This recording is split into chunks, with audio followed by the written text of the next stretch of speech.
to the session Democracy and Active Citizenship.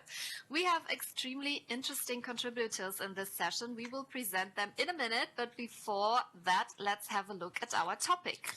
We talk about democracy. Democracy is the basis of European integration and the European cooperation, but actual developments in Europe show that democracy and open society cannot be taken for granted. We just saw that in the last month and years many times. People must advocate for democracy and actively shape its future.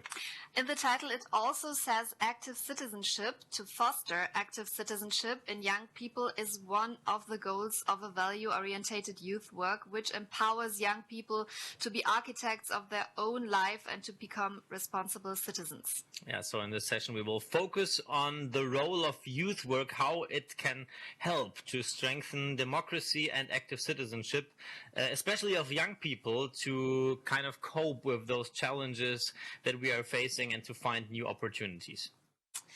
So let's welcome our four contributors. It's Peter Matthyasic, it's Yael, Ohana, Emilia, Roig, and Nini, Tsiklauri. I hope we pronounced every name Yes, right. Like pronouncing all the different names is one of the big challenges here. Our first speaker is Peter Matjasic. Peter works as a senior program officer for the Open Society Initiative for Europe in Barcelona. He has been active in youth work for many years, advocating for the rights of young people and their organizations, among other things as former president of the European Youth Forum. Welcome, Peter. Vielen Dank. Thank you very much. It's a pleasure to be here. I'm really excited to be part of the youth work family again. It feels like a homecoming. Yeah, as you said, I'm in Barcelona, but I'm paying homage to my hometown, Ptuj, from Slovenia, where I'm originally from. I just wanted to ask what town it is we see in the background. Good you answered that one. Thanks. To put the focus on future of democracy and open societies, how would you summarize your video statement and the most important messages in a few sentences? Thanks. I'm grateful to have this opportunity to summarize, because I was looking at all the 4 videos and mine was the dullest and the longest, so I apologize for that. I was recovering from a cold. In a really like highlights, I think, we are all aware that, yes, democracy is the name of the game in town. We know it's imperfect, and we also know that as Europeans we have very different experiences of what democracy means, from a French presidential system to a German federal model to a Swiss participatory decision-making, and everything in between.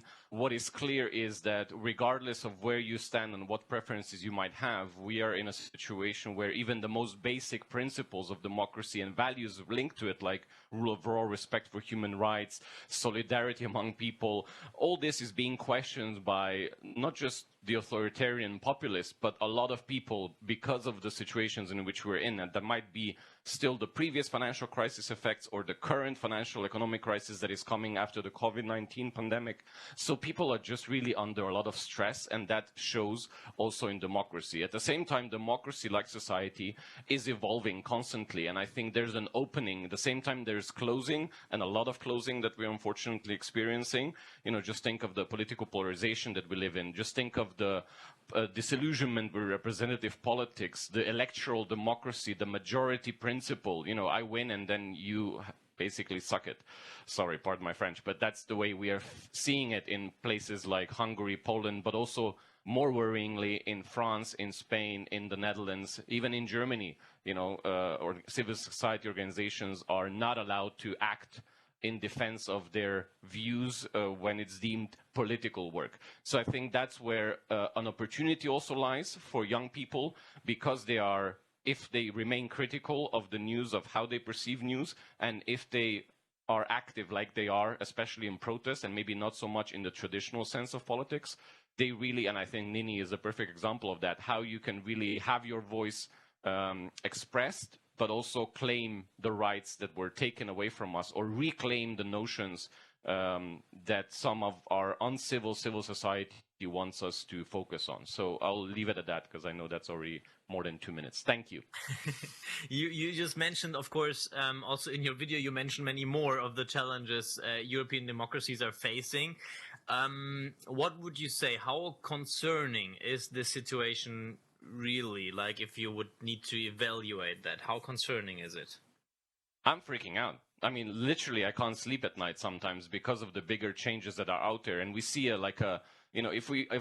if you remember the early 90s, and some of us do, when there was war in the Balkans from where I come from, we were hopeful that we will be looking forward to a bright future and a future of openness and of unitedness and everything. Now we have like a authoritarian turn that is like a arc from Putin, Lukashenko, Orban, Janša, Kurz, Rutte, Macron, and you feel like, why are you putting those people into the same basket? But just look at the reality on the ground.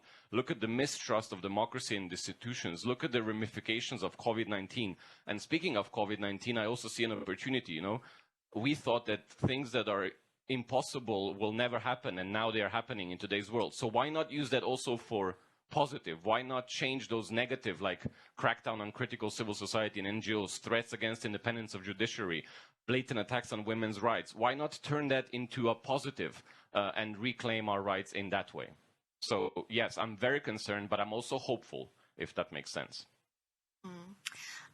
As another challenge, you mentioned the shrinking civic space in Europe, but on the other side, young people, for example, Fridays for Future, have been very present, and it appears that young people adapt new spaces. How do you see this development? Yeah, this is the part of the excitement that I see, and I was mentioning Nini and others in this space, because at the same time where we see a lot of negativity and a lot of closing down and a lot of retreat, like the mistrust that people have towards institution comes from somewhere. And I can relate to that because I mistrust my Slovenian politicians since forever. And I always put hope in the European politics, but I was disillusioned with that as well. So what's the middle ground? It's not to retrieve it back in your shell. It's to actually do the opposite, to try engage where you can. And that's why I see young people have a particular role to play, not just because they are the next generation. I'm going to use this phrase that I used to do as a European Youth Forum president, is the youth is not just the future, but the present, present also in the sense of a gift to society because of the new energy. But youth will only be able to be that motor for change if it's self-critical, if it's active, if it is open to debate different ideas and not mirror the societies in which we live in, because we also see that a lot of young people are very conservative. And that's not a bad thing, as long as you're willing to accept that there are differences of opinions and have a facilitated space like youth work provides for, in which you can debate those ideas and then, and have a basic respect for each other. And I think here Emilia will bring in the intersectional lens that I think is super important for this work.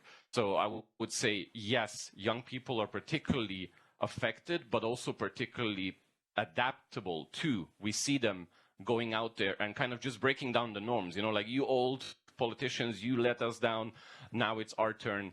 That's all brilliant. We also need to remember that that needs to be channeled through certain things. So that's where a combination of the street protest energy needs to meet with concrete proposals, or at least a willingness of politicians to listen, and the capacity of youth representatives, for example, or anybody from the civil society to present ideas to that. And for all that to be happening, we need to have the conditions. So the, enabling environment, like flexible funding, like the respect for the voices to be heard and in the democratic process. So I think there's a lot we could unpack, but I think, again, I want to give space to my colleagues.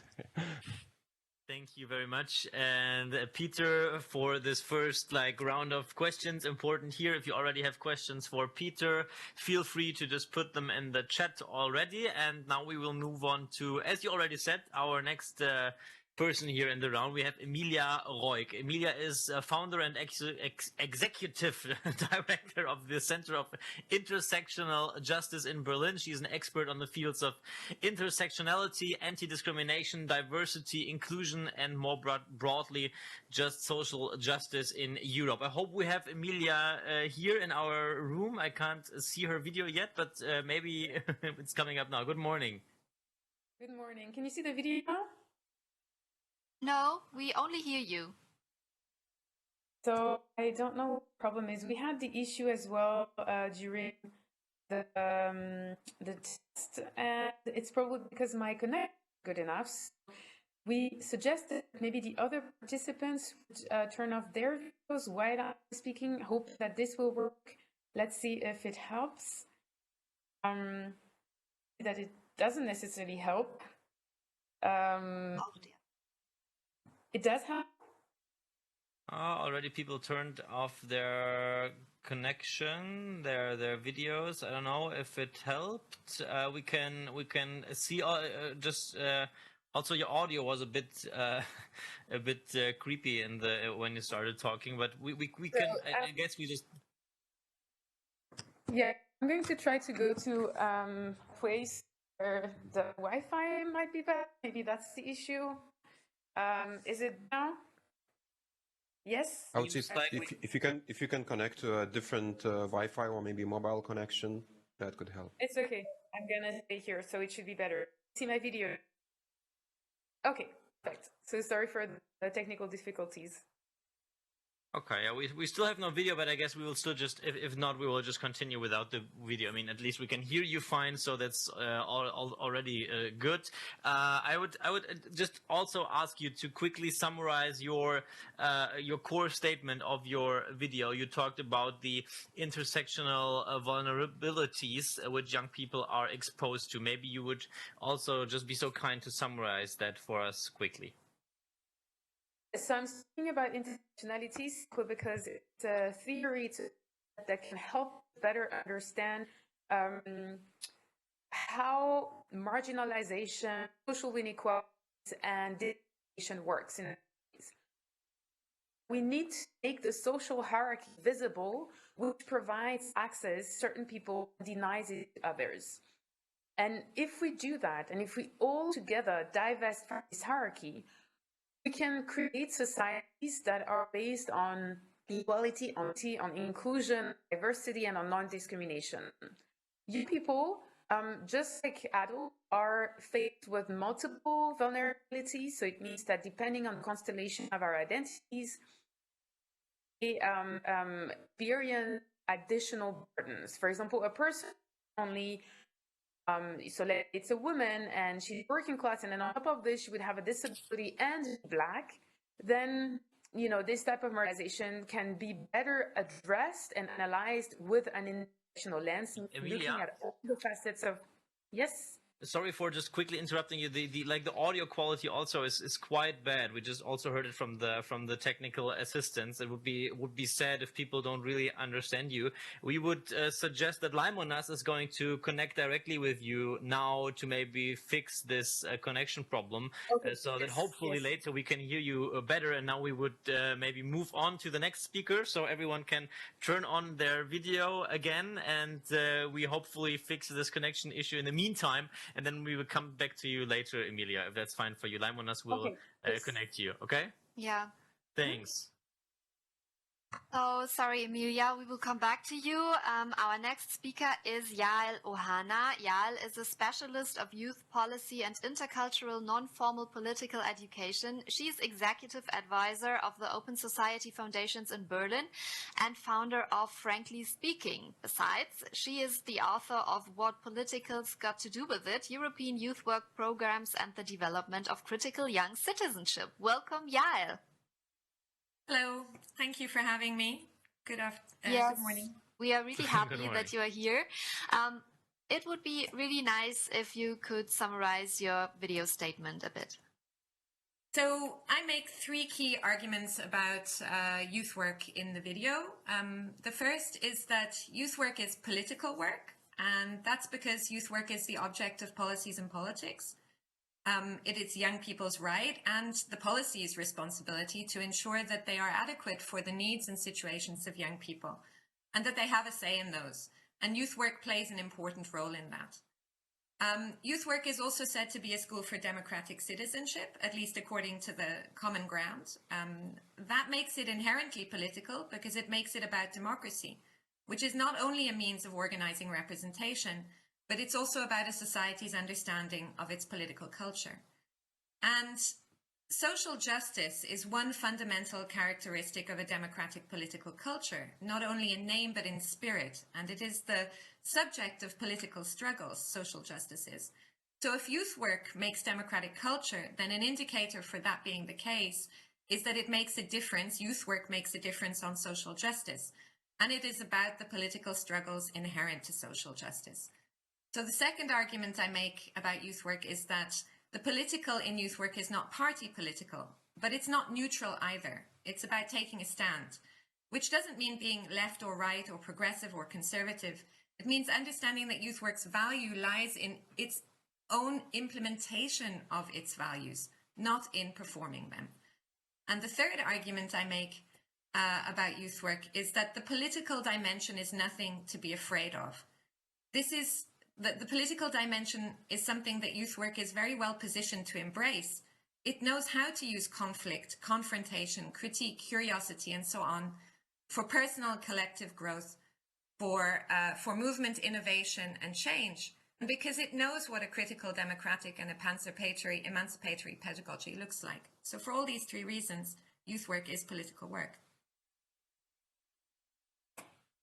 At the beginning of your video, you said something interesting. You said that Europe is just failing to convince people that it's able to respond to their needs and problems. And then at the same time, we find a creeping depolitization of European youth work. Would you say there is a connection? Is like a common European narrative missing? Well, certainly there is already quite a lot of European narrative about youth work, and we do have the common ground, which has been mentioned several times already during the convention. But to be very honest, I'm not always convinced that everyone in our field means the same thing when they talk about different subjects. And I'd like to give an example, probably one of the most flagrant at the moment, and that is freedom of speech. This is undoubtedly an extremely important and fundamental freedom, and many would say that it's a universal value in democracy. So youth work should be concerned with freedom of speech and should defend it. It's a human right. At the same time, freedom of speech is being used daily as a means of silencing critique of the dominant cultural, political, social, and economic arrangements from the uncomfortable margins of society. It's also being used as a means of deflecting attention from the content of that speech being hatred. So youth work should condemn hate speech. After all, it is an assault on human dignity. So it's the interplay between such contradictions. It's the dialectic inherent in working on and around values that needs to be at the center of youth work to ensure that it can address social and political challenges Europe is being faced with convincingly. Creeping depoliticization of youth work has thrown that dialectic out. I know it's messy and sometimes it's uncomfortable, but as my colleague Alessio Sorian says, if you are an educator, your comfort zone will kill you. So yes, it is about developing common European understandings about what youth work is for and about its role in relation to what Europe and the societies that make Europe up should be like, and why the way they are right now just isn't good enough from the perspective of a wide diversity of young people.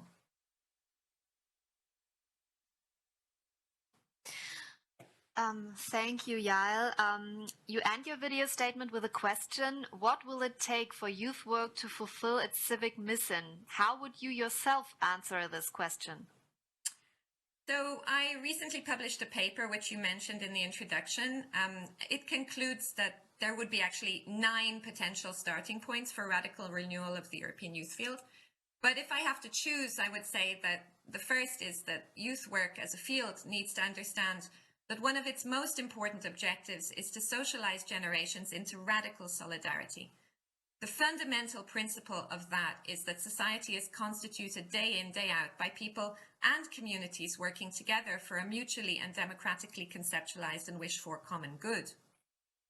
And second, that the prerequisite for that is for the youth work field to become more politically literate, which is not to say that it needs to engage in partisan politics, become a lobby, or talk about policy all the time, but rather to say that it needs to have a clear understanding of its political role, potential, and responsibility to the young people it serves, and to act accordingly.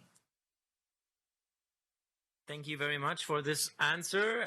We will try to come back to Emilia Roig right now. We have a picture, and we heard from Laimonas from technical side that it should work right now. Can we hear and see you now, Emilia? I think your microphone is muted. Okay, so now it was my fault. I think now you should be able to see me and to hear me. Yes. Okay, perfect. So I will just go on with the statement that I was giving earlier. So what I was basically saying is that in our societies, what explains discrimination, marginalization, and inequalities has to do with an invisible yet very powerful social hierarchy, and that we need to confront this hierarchy, we need to divest from this hierarchy, and this is only possible if we understand how this social hierarchy operates. And an intersectional lens helps us because by analyzing the ways in which the identities of people define where they are located on the social hierarchy, we can better address it and we can better combat the effects it has on access to rights, access to voice, access to all sorts of resources. So this was my main message. Thank you. In your video statement, you speak about an intersectional lens through which we must look at societal phenomena to achieve greater justice for all. What is this special lens, this international lens exactly that you are talking about? So intersectionality is looking at the ways in which all systems of inequality are intersecting with each other. Right, so gender inequality intersects with racial inequality, which intersects with inequality based on disability, based on sexual orientation, on class, etc. And so an intersectional lens helps us look at societal issues from multiple angles and not only from one angle. So if we speak about the urban-rural divide, for example, an intersectional lens will look at the issue from the angle of gender, from the angle of race, from the angle of disability, and really trying to understand how the various facets of people's identities, but only the various systems which produce their identities and which also produce these inequalities are operating. So it's really shedding a new perspective on social issues and on discrimination. Thank you very much. One of your aims is to deconstruct the idea of top and down, which leads to a hierarchy of people. Do you have an example of how every one of us here can contribute to this? Yes, absolutely. So the idea of top and down is that I'm speaking about this hierarchy, which is mostly invisible yet very powerful, right? And so all of us subconsciously have taken on a lot of messages through the media, through books, through representations, through the general vision of the world that we currently have projected onto us as the universal reality, right? And so if we become aware of this hierarchy and stop also positioning ourselves automatically on it, because we do it automatically in order to feel worthy, we position ourselves on the hierarchy, and we not only position ourselves below others, but also above others. And the only way to recognize this is to make the hierarchy visible and also recognize all the messages that signal us that people are not equal and that some people are better than others based on all these characteristics. You know, that disabled people are not as good as non-disabled people, that in some ways, white people are better than non-white people. So these are messages, of course, which seem very simplistic, but this is what we have incorporated in our subconscious from a very young age, even if we're not aware of this. And this is what we need to deconstruct. If we want to tackle gender inequality in politics, we have to tackle all the messages that have told us that men are better than women, or men are apt at leading that women, and confront this. And all of us, men, women, white people, black people, Muslim people, Christian people, all of us would greatly benefit from the dismantlement of this hierarchy, because this hierarchy is good for absolutely no one. Thank you very much, Emilia. It was good to hear you. And now we go to Nini Tsiklauri, our next speaker. Nini is an actress, writer, political activist, and passionate European. She is initiator of the Pulse of Europe movement Austria and founder of the innovative workshop Europe Lab in Vienna. And she has been publishing several books about Europe. Welcome, Nini. Hello, thank you for the invitation. It would be really nice if you would sum up your message in a few sentences. Yes, so my name is Nini. I'm from Hungary, Germany, and Georgia, and I've grew up with different languages, with contrasts of freedom and war, with prosperity and poverty. And with the time, I developed this very selfless love for the European idea.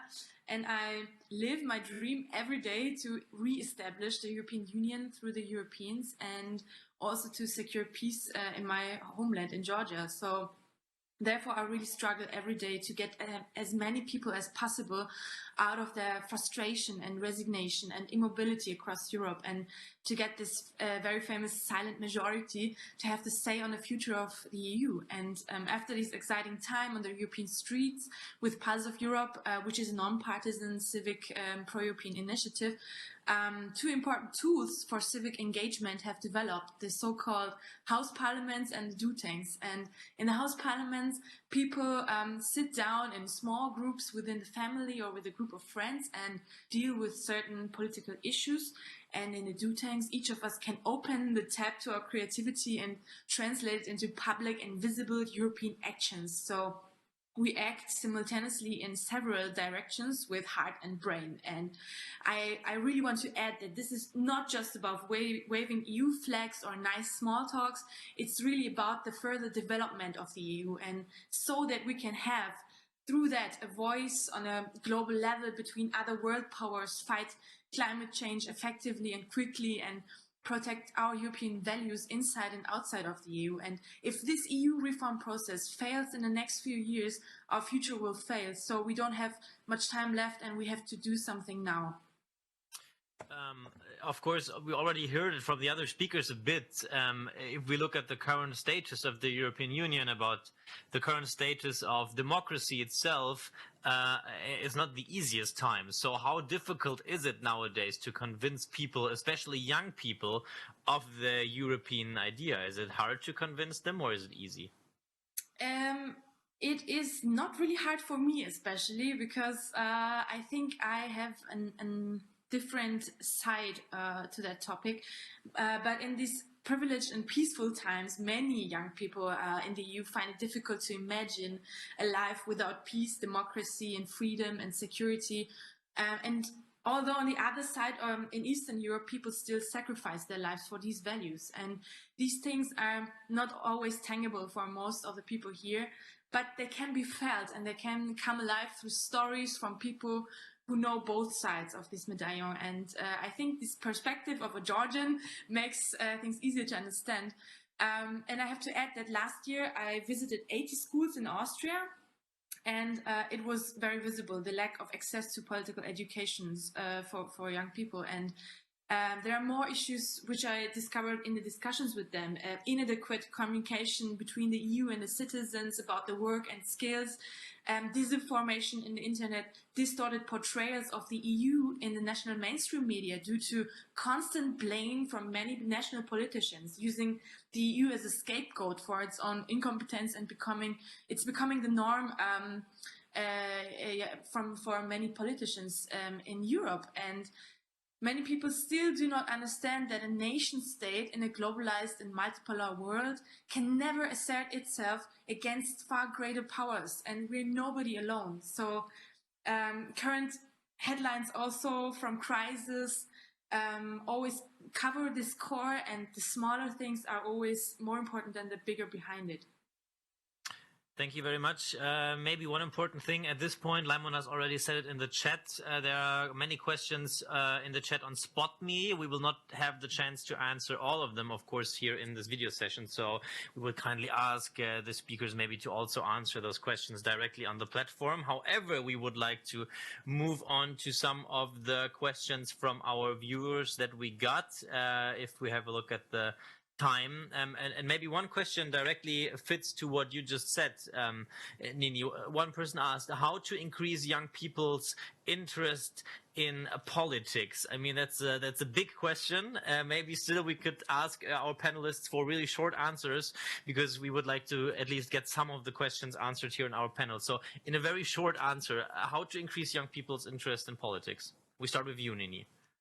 I think I will share with you my 7 points I've listed, what we can do maybe to share the awareness of political involvement for young people. And I know I wrote, for example, immediately clarify EU myths and misunderstandings and draw attention to them when a politician again is doing irresponsible EU bashing, or have the courage to confront yourself with a different perspective, and have the courage also to engage in non-partisan civil society initiatives, also at political parties, because if we do it by ourselves, we're alone, but if we do it with a group of friends, for example, we can change a political party from the inside. And I think in the end, we really need to have this courage on our own, and we have to empower also other people to do the same. And What Can Happen is my new book, which I wrote about this topic. Let's fight for Europe in Germany. Lasst uns um Europa kämpfen. And maybe this will help also to have a source of empowerment. Yes, thank you very much. I don't know, Yael, what do you want to say to that question? So I think basically young people, any people, will only be interested in politics if it says something to their needs, to their concerns, and to their wishes, and to their understanding about their position in society, and things that they consider important to change. So it's about meaningful participation. It's about meaningful access, and I think that's something that youth work can facilitate, right? But only if those issues are actually part of youth work. And in a depoliticized European youth work situation, which we find today, unfortunately, those issues are not being covered. They're not being covered because it's not possible to get funding from European institutions and other organizations to deal with those issues, right? And that relates to the shrinking civic space. So I think there is a way, right? But you need, on the one hand, you need structures, and you need a lot of support and facilitation. Opportunity is really rarely, enough.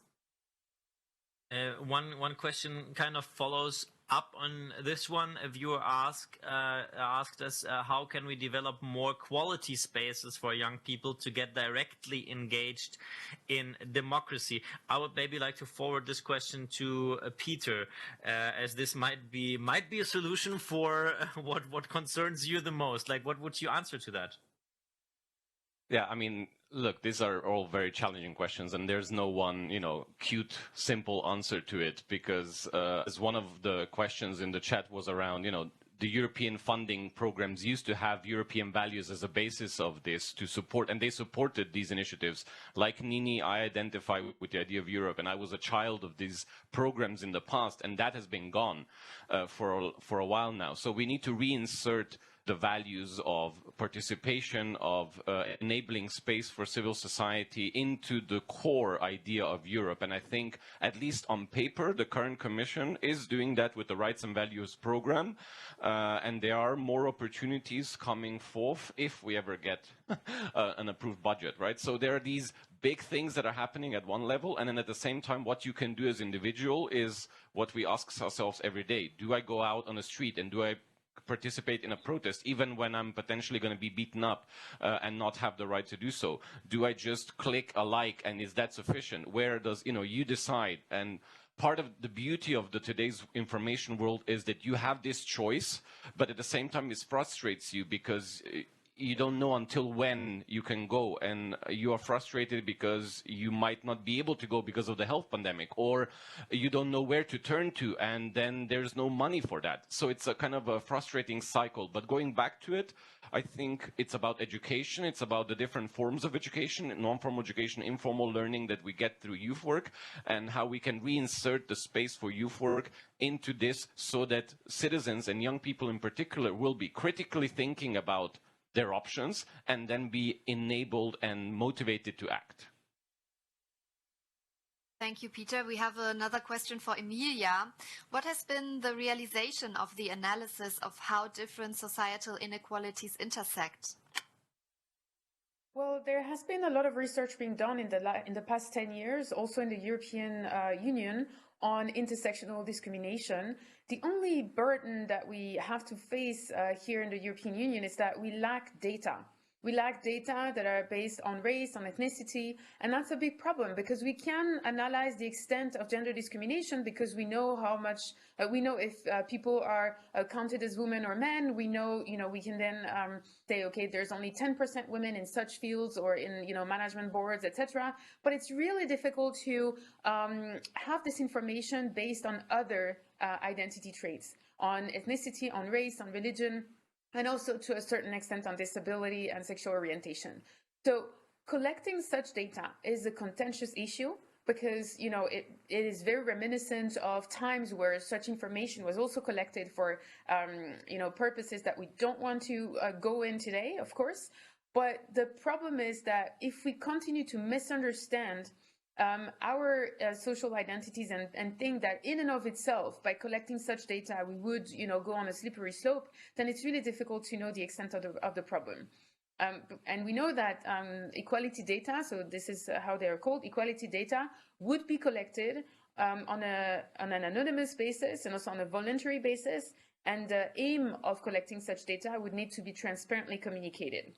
There are some really best practices also taking place in Germany, in France, and in other countries, also telling us that collecting such data has led to better policies, simply because by knowing the extent of the problem, the policies can adapt better and can also tackle the issue in a more effective way.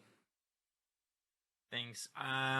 With an eye on the time, I would say we go to maybe one last round of questions. And there is actually one question that I think is nice for this last round, which is how can the European Youth Work Agenda contribute to have the voice of youth more heard and taken serious? And maybe we do it in the order that our speakers appeared. We start with Peter. What would you say to that, maybe in short, as we might only have a couple of minutes left? Get your mind out of the gutter and focus on what's the important game here. Like somebody said, it's not about getting funding for this and being afraid of losing funding streams if you don't have, but you stand up like we did in 2013 when we were negotiating all of us together for the new Erasmus then program. They were throwing neoliberal ideas at us. We stood up and said, no, we want participation to be recognized, not for its contribution to labor market, but for its value of what it is. So youth workers, together with youth representatives, youth organizations, and young people across Europe should partner up with human rights defenders, climate change activists, and stand up as civil society and say no more on this neoliberal bullshit.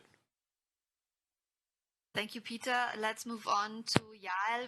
What would you say? How can the agenda help? I couldn't agree more than with what Peter has said. I would say the agenda will, the proof of the pudding is in the eating. The agenda will be useful if it can be turned into a tool for youth work and different stakeholder groups, young people's organizations, to advocate on their own behalf, right? And to stand up and to use it for exactly that purpose, for saying, okay, our work is political work, our work is relevant, our work has importance and for recognition. But for that, governments also have to take up and stand up and say, okay, we accept that. We say this agenda is also our agenda. It's not only the youth work agenda or the young people's agenda. It's also our agenda, and it requires implementation and it requires accountability. So I think there's a political work that also needs to be done in terms of negotiation and undergirding that youth work agenda with real structures, real monitoring, real funding, and so on. Emilia, what do you think? How can the European Youth Work Agenda contribute on that? Well, I think it's really important to create an understanding of commonality, something that also shows us that young people have a contribution to make and that they're taken seriously. That youth conventions and youth work is not staying in a bubble and not moving past these fields and not really having an impact in the general population. I'm referring again to the social hierarchy, because in our social hierarchy, young people are also placed below adults, in a sense. The younger you are, the less your opinion matters, the less you are deemed to be legitimate and credible in your claims. And this needs to change. So that's how I'm always coming back to that. Ageism is definitely an issue, and if we want young people to participate more, to feel heard, and to play a role that will be respected, we also need to confront this hierarchy and also lay it open and say, why is it the case that young people are not playing the role that they should be playing in our society? Why are we not listening? Why are we not creating platforms where young people can participate more meaningfully and also feeling appreciated for that? Thank you, Emilia. What do you say, Nini? I only can add my favorite quote. It's actually an African wisdom, which is called, "Lots of little people in lots of little places doing lots of little things can change the face of the world." And we have to be visible. We must be heard, and we should not expect from others to do this for us. So it's really relied on what we do and speak up, inspire others and empower others to do the same.